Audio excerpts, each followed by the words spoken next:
How I got back at a pushy guy on a bad first date. When I was 18 years old, 10 years ago, I was doing the online dating thing. I live in the US and am about 15 minutes from the Canadian border. My date Andy went to Canada together on a first date because I couldn't drink in the US but could in Canada, and we wanted to go to a bar, casino. He picked me up in his little sports car and we rode together through the border crossing and to the casino. We played some games and had some drinks and were having a decent time. I got to a point where I was decently drunk and knew if I had any more alcohol I would be out of commission. I told my date I was done drinking and wanted to start heading home.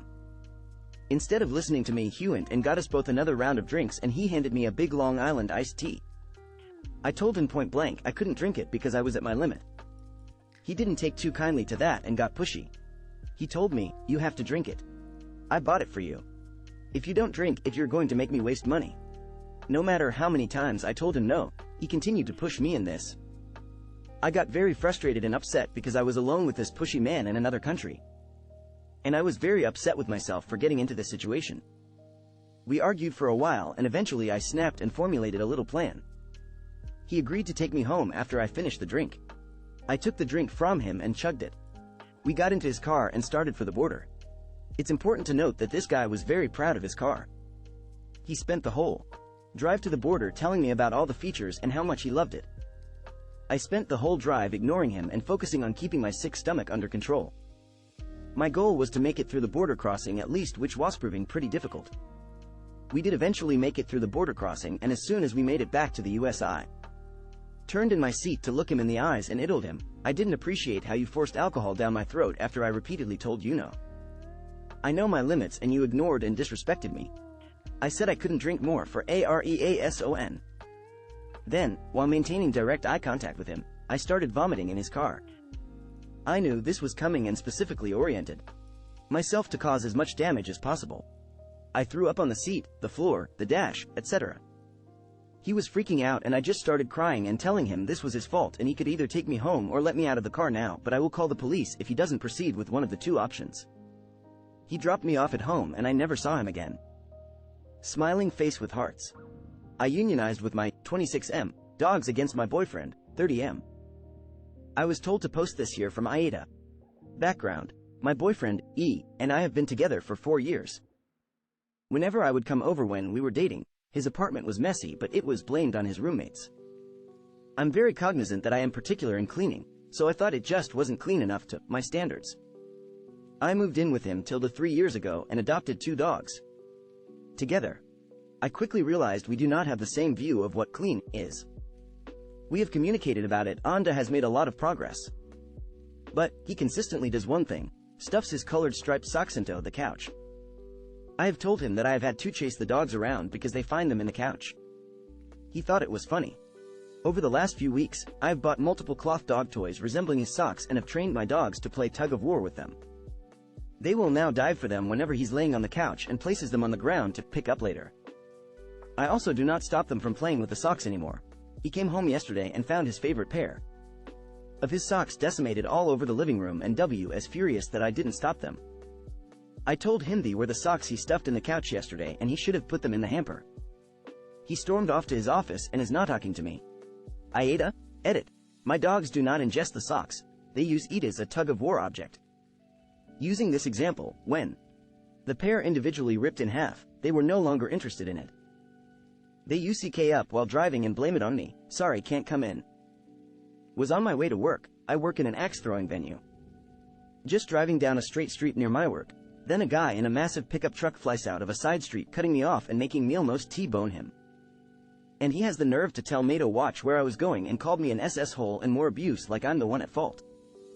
Was super tired and a bit shocked, so didn't have a response.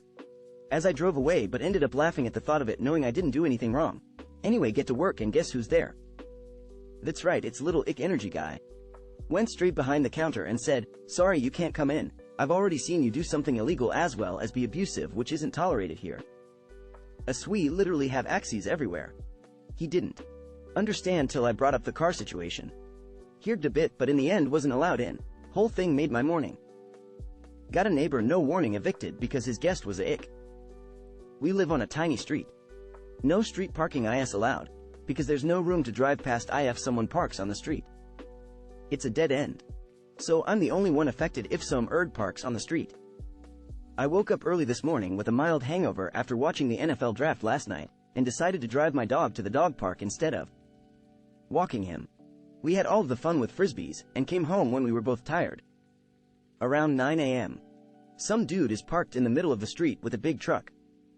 I can't even pull into my street, much less my driveway, because Ickhead has blocked everything.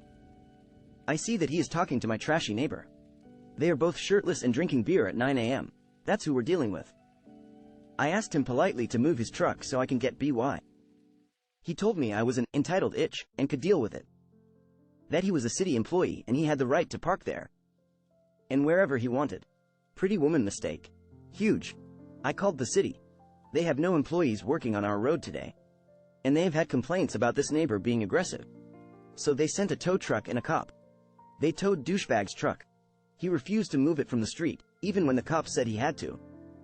He tried to fight the cop, so he got arrested. Trashy neighbor was offended by this, so he got in the cop's face. The Leo then noticed that the neighbor's house is a permanent RV, which is not allowed in our town. You can only live in an RV for 90 days, between September and March, before it legally has tow move. This man is always annoying neighbors.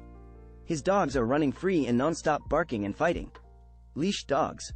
He likes to reverend his motorcycle at 4 a.m. daily. Basically a trash person.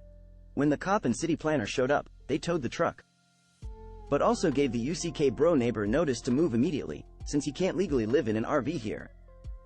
He came to me with a sob story about how my bitchiness just cost him his livelihood. They're hauling the Haiti RV away now. And annoying neighbor is still trying to fight the cops physically, and calling me a CNT for reporting his illegal situation. Cops aren't having it and are re-threatening to take him if he won't stop being aggressive. What's the saying about, don't break two laws, 8 ounce, or if you're going to break a bunch of town laws and make your neighbors hate you, maybe don't act confused when consequences for a legal hit happen. Got a random letter from a church lady I've never met. So yesterday in the mail I got one of those handwritten letters from a random religious person, JW in this case, going over the generic God loves you, you should come to our church, blah blah blah, going to hell if you don't believe, yada yada yada.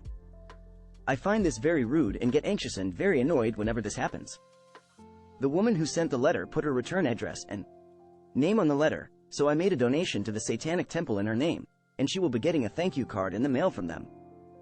Was it petty? Yes. Was it worth it? Also yes. Petty response to a 6-person pro-life protest. I have 5 male and 1 female protester that wants to shut down our main pharmaceutical stores since they want ban Plan B or Plan C. They are there every Sunday. Today I had enough. I parked as close as I could by their stupid protest and kept on my car alarm. I went in and gave the pharmacy money I didn't need to spend. They left on about 20 or 15 minutes later, and I collected their pro-life sign illegally posted on an easement. I know I shouldn't have flipped them off. I know this was petty and in poor taste, but it helped me feel a bit better about not putting up with bullshit, and I can't do this at the courthouse. I'm fed up. Neighbor's complaint to the city backfires.